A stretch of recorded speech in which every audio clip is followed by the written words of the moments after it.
everybody. I'm Amy Zawi with the Jerusalem Connection Red Alert Report. Today we have our president, Shelley Neese, with us and a super special guest, Arlene Bridges Samuels.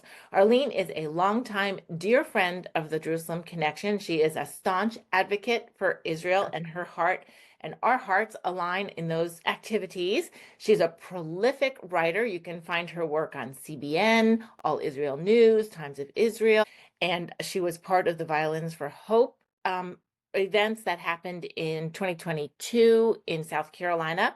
And Arlene's just a wealth of information and knowledge and wisdom, and she has actually written a new book called Mental Health Meltdown. And we're having her on the show today to share with us why she wrote it and a little bit about it, and how it can help us better our own lives as well as our outreach into the community. Arlene, thank you for joining us. We're so happy to have you with us. And please let us hear more about your new book and how it came to fruition and what we can learn from it. Amy and Shelley, thank you so much. It is my pleasure to be with the two of you again. We have done many exciting things together. And certainly in regard to our co-authored book, my husband Paul and I, it was published December 1st. It went live, but we were unexpectedly authoring this book because at our older ages, we thought that the Lord had already tasked us with what he wanted us to carry out. So in the fall of 2023, Paul felt compelled of the Lord to write this book. So the big title is Mental Health Meltdown, Illuminating the Voices of Bipolar and Other Mental Illnesses. And this book, Amy and Shelley, really emerges from the fact that my dear husband, Paul, has bipolar, and what he has done with his life since his diagnosis, and I can mention that later. But he is enacting his life verse that we are to comfort others with the comfort that God has given us. And 49 years we've been married. He was finally diagnosed at 55 and changed our lives in a wonderful way. And then now he's 80. So we're just really grateful. But we wrote our book to help others in similar situations to hang on to hope.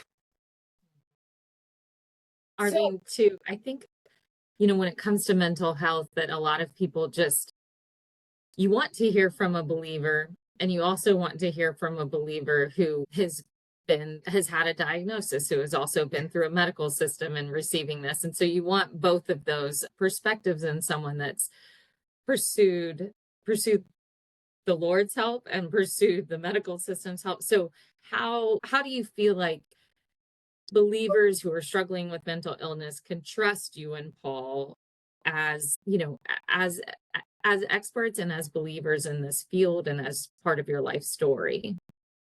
Shelley, that's a great question. I appreciate it. And Paul and I, neither of us are psychiatrists. We have lived out the experience of navigating his bipolar and me being his support person. I do have a master's degree in rehabilitation counseling, and Paul is a co-leader for peer-to-peer bipolar support groups. So our book, we gathered 35 stories from people, just regular people, just like all of us here. And each of their stories offers a wonderful perspective. They're very different people. Some are of a different faith. Some have been through worse situations than others. But the first chapter, which contains all of their stories, is really one of the most popular so far. So it's not a book written by psychiatrists. It's not an academic book. It's very easy to read. Takes an hour and a half. If you just sit down that long, you'll be through it. And we're just very excited about what we're hearing from readers. So what are you hearing from readers? What is the feedback that you're receiving? To tell you, one of the most precious, Paul and I belong to a terrific Sunday school class, and they've been praying for us and buying our book. But one of the members stopped the whole class about 3 weeks ago and said, I just have to say something to Arlene and Paul. They gave me their book. I passed it on to my friend, and she had lost her son to suicide about a year ago. When I gave her the book, and after she read it, she told me that she had not received that much comfort since her son shockingly and unexpectedly committed suicide. Well, between Paul and me, he has a poet's heart, and he's the one that cries. I'm the one that doesn't. Paul just broke down and cried in the class, but we were so delighted because that's why we wrote the book, is to bring hope and comfort to others in a very down-to-earth way. So that's probably our most wonderful story at this point, but there are others. And What you in is Paul's own life, did you ever, I mean, was the Christian church sometimes not a safe place for you guys in terms of judgment about what Paul was struggling with, maybe even before he had a diagnosis? I'm assuming like part of your own even experience in the faith community maybe prompted this book too to be a source of comfort rather than judgment.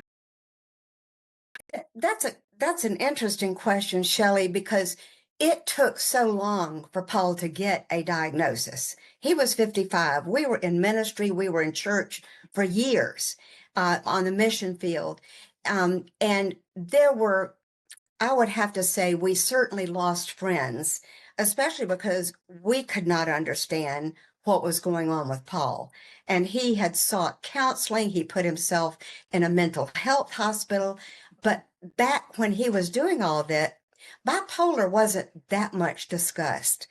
Finally, when he was diagnosed, it became one of the best days of our lives. What we have found, not necessarily personally in the church, we have found a lot of acceptance in our current church, especially in this particular class. But there is a chapter in our book, chapter 4, that Paul and I were delighted to publish. The pastor gave us permission. It is a sermon he preached to his church about 2 years ago now, and it's about helping his church understand more about mental illness, reducing the stigmas, and letting his congregation know you can still be a Christian and have a mental illness. It's as if, and it's like Paul says this a lot. My Paul, not the Apostle Paul, but my Paul, he says this often, that we must begin to reduce the stigma of mental illness and look with compassion on those who have cancer or who have a terrible disability. We don't accuse them of not being a Christian or spiritual enough. At least I hope not many people do that anymore. It used to be more prevalent, but it is an issue in the church as far as pastors not having enough of an understanding and even enough security of knowing much in order to promote this sort of thing in their congregation. So chapter 4 is fabulous with this pastor's sermon. That's amazing. So if you were talking to somebody that really had no insight into mental illness or isn't really touched by it in their personal lives or family, maybe they are and they don't know it, what would you want to tell them about this book? Why would you say this is something to read and could help in some aspect of their lives? Another great question, Amy. And one thing Paul and I really wanted to do, and in the mental health community, where he co-facilitates groups, I would be considered a support person, and others can bring their support person to the peer-to-peer groups in our church. So that is wonderful. So we felt very goal-oriented to make the book make sense to support people, or to people, I know a lot about bipolar now because living with Paul and watching his journey. But for those who have known nothing, but they get interested when they hear about the book, and we've written it where people who've known nothing have come to us. That's one of the things that is that they say to us is that, I didn't know anything about mental illness, but I learned so much. And so, of course, they're referring again to a lot of the great stories in there. It probably alerts a lot of readers, whether they know somebody or a family member with an issue or are a support person themselves, or even if they have no insight into it, that how common it may be with just in your community. You could be working with someone or Mhm. um, someone in your classroom if you're in education, or wherever you may find yourself interacting with other human beings. It can also give you a little bit of compassion to, as Shelley was saying before, just not to judge people, right? Just not Yes. to, just give people a little insight of what could be happening in people's lives for a Mhm. variety of reasons, whether it's a genetic component or a life trauma, to really increase a Christ-like compassion towards Yes. people, community members, whether they're part of your church or not, just in your Hmm. community as a whole. Did you in your journey with Paul, I mean, you were already Christians, you're already obviously living out God's will for your life and pursuing just making disciples over the whole world with your writing and your work and your missionary work. So, how did the discovery of a diagnosis and that journey through whatever the treatment course might be, or just an awareness, how did that strengthen your relationship with each other and with God? How did that just broaden your faith? Well, one thing I want to mention, Amy, that I think is super important for those who are watching and listening, the CDC has declared that our country is having a catastrophic mental health crisis. And that's their word, catastrophic. So our book really fits into that, especially for just lay people who aren't, they're not going to read a 400-page academic book. So that's been a very important part of this because so many people are dealing with so many things. But as far as Paul and I together, I mean, look, we've been married 49 years. The Lord has allowed us to be part of amazing organizations, whether Jewish ones or Christian ones. My husband is a Jewish believer. I'm a plain old Gentile. I'm a Christian Zionist. And so it has really strengthened us. Every year, the Lord has strengthened us, even in the crises. There have been some pretty painful moments, many painful moments. But since his diagnosis, the Lord has empowered and helped us even more. We're closer than we've ever been. And we just kept hanging on to the Lord. And I like to describe the Lord as the supernatural rescuer of the universe. And we are two people who have certainly appreciated the Lord's unconditional love for us and his help. We have needed it, and it is available. Well, you bring up a really good point about the CDC and what we're seeing in our general news cycles and in just the newspaper and magazines. The idea of mental health issues really at catastrophic levels, at epidemic levels.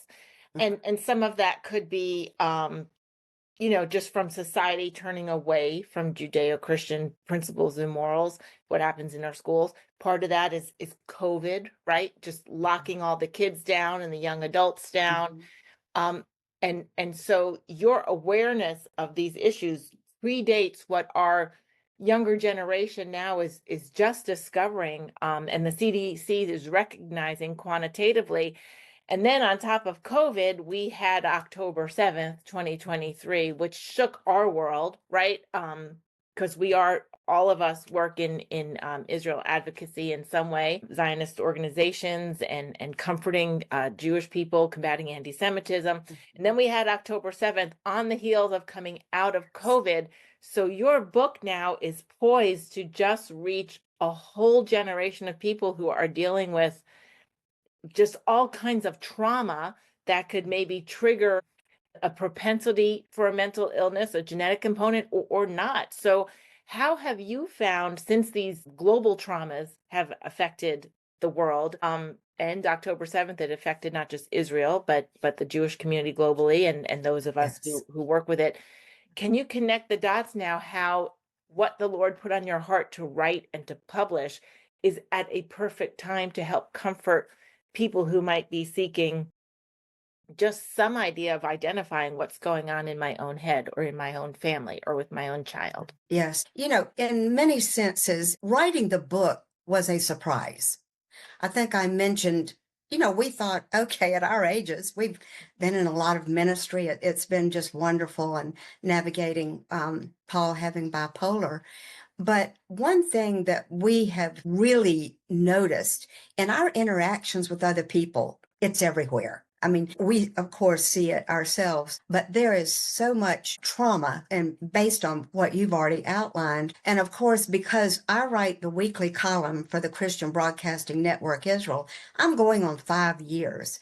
But since October 7th, I have made it a point to often, all of my columns have been about October 7th in some form. And I have often written about the traumas as a topic or as part of another article.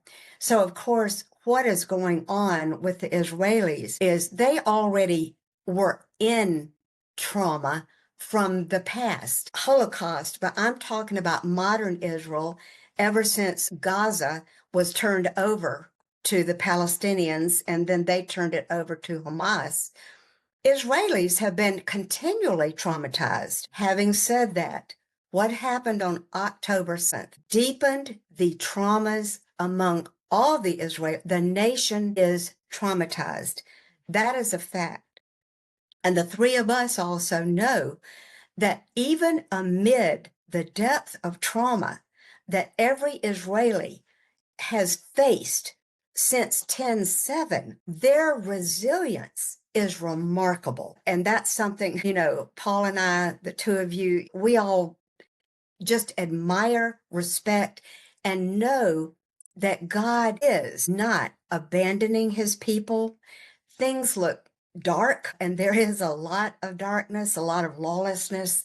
And we understand the demonic nature of what has come against Israelis and the Jewish people worldwide. So the traumas, PTSD is often discussed in our book. We have several military people and just civilians who mention PTSD. So this is an enormous issue, and our Israeli friends are certainly examples, really, to Paul and me both, as people who have gone through and are going through, I would say 24/7 for almost 16 months now, traumas that most of us cannot simply even imagine. So that's kind of an initial perspective that I'm looking at it.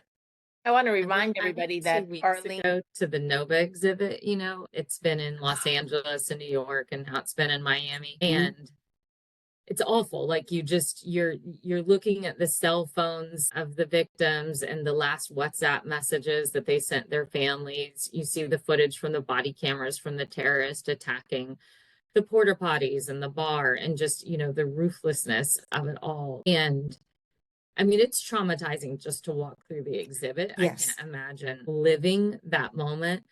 But I went with a group of Christians, and a lot of them were young believers. And so they were learning about this for the first time, really, the details of what happened on October 7th at that concert. But really, the takeaway was just this call to compassion, like this call for radical empathy with Israel and for compassion for Israelis and for our Jewish neighbors. And so I was so thankful that that was their take home message. It was what I felt in Yes. my spirit and what I was hoping they would walk away with. And so I think even for someone reading your book that doesn't struggle with mental illness, but is a Christian who is called to love and serve our world, that's our calling, that's what the Holy Spirit has to stir inside of us, is a call to compassion and empathy. One thing I wanted to say too is that Paul and I, some of our storytellers are very dedicated believers. Some of our storytellers are not. Some of them are from different ethnic groups. Paul and I wanted everyone who is facing some kind of mental illness to feel comfortable. Let me just pick this up and look at it. So we wanted to be inclusive in a very positive way, because there are lots of moments of mentioning our Christian faith, and Paul is a Jewish believer, but we are hopeful that anyone with any kind of mental illness will pick up the book and find hope in it. That's beautiful. And you want to hold up your book? Do you have it there, Arlene? For I I'll do. also share with everybody the landing page and the link. There you go. Good. And I do love the title because it just is, it's a good title. The word meltdown just describes so much of what we can all relate Yes. to, even on a daily basis. If you have children or anything, Yes. you know what a meltdown is. I also want to remind all of our viewers and listeners that you can find Arlene's columns and publications on CBN. I'll share those links as well. And you can find her on social media, on LinkedIn, and I think you're on Facebook as well.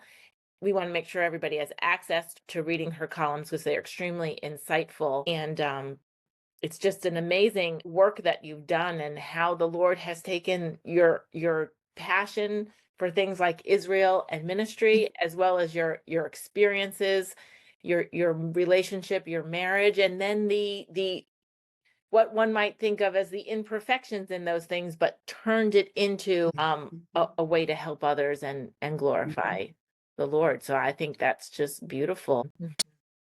One thing that Paul and I joke a lot, we tease each other a lot. And one thing he loves to say, he says, Arlene, I'm your PhD. When are you going to write it? He said, you've got your master's. I'm your PhD. The case So study. we, so we decided our book was our PhD. There you go. I think you deserve an honorary PhD from whatever university in the house. Yes. We'll make some calls. Or tell everyone where to find your book. You can find it on the landing page at thementalhealthmeltdown.com or Amazon. Either one of those. And we're just glad to have you there. And when you buy a book, if you will leave a review, that would be a great help to us as well. Arlene, it's wonderful the work that you and Paul are doing. Shelley and I are so excited you were able to take some time out to join our program. And we just appreciate the work you continue to do for Israel and the Jewish people in our shared passion for those topics as well. Thank you. God It's bless. our privilege. And Shavua Tov. Shalom. Shalom. Shalom.